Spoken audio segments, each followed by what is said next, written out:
planting ရင်းနှီးဖြောခြင်းရင်းနှီးငွေဖြင့်အပူပေးခြင်းဖြင့်ဟင်းသီးရွက်များကိုကြာရှည်ခံအောင်ထားခြင်းအရှိမတွေဟာဈေးမှဝယ်လာတဲ့နှီးရနှီးတွေကိုကြာရှည်ခံအောင်ရေရက်တတာရဲ့ထည့်သွင်းနေရှိပါတယ်ထို့သို့လုပ်ခြင်းထက်ပိုပြီးအသုံးဝင်တဲ့နည်းလမ်းတွေကိုမိတ်ဆက်ပေးပါရစေ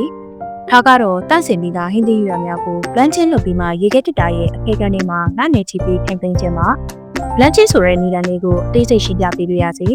planting ဆိုတာဟာဟင်းသီးရွက်များကိုရင်းနှီးသို့မဟုတ်ရင်းနှီးဖြင့်ခေတ္တအပူပေးခြင်းဖြစ်ပါတယ်။တီးရွက်မျိုးစားပုံမူတည်ပြီးရင်းနှီးကိုအသုံးပြုမလားရင်းငွေ့ကိုအသုံးပြုမလားဆိုတာကိုရွေးချယ်နိုင်ပါတယ်။အပူပေးခြင်းဟာလည်းစက္ကန့်မှာမိနစ်အနည်းငယ်များသာကြာမြင့်တာဖြစ်ပြီးလိုတဲ့အချိန်ထက်ကြာတာတော်တာမျိုးဆိုရင်တော့ထိရောက်နိုင်မှာမဟုတ်ပါဘူး။ဒီလိုလုပ်ခြင်းဖြင့်ဘလိုများတီးရွက်တွေကိုကြာရှည်ခံအောင်အထောက်အကူပြုပေးနိုင်တာလေ။အပူဖြင့်ပလန်ခြင်းလုပ်ရင်ဟင်းသီးရွက်များကိုညှို့နှွမ်းပြီးပုတ်သို့ပျက်စီးစေတဲ့အမှုစီဝပိုးမွှားများကိုတည်စေတာကြောင့်ပါ။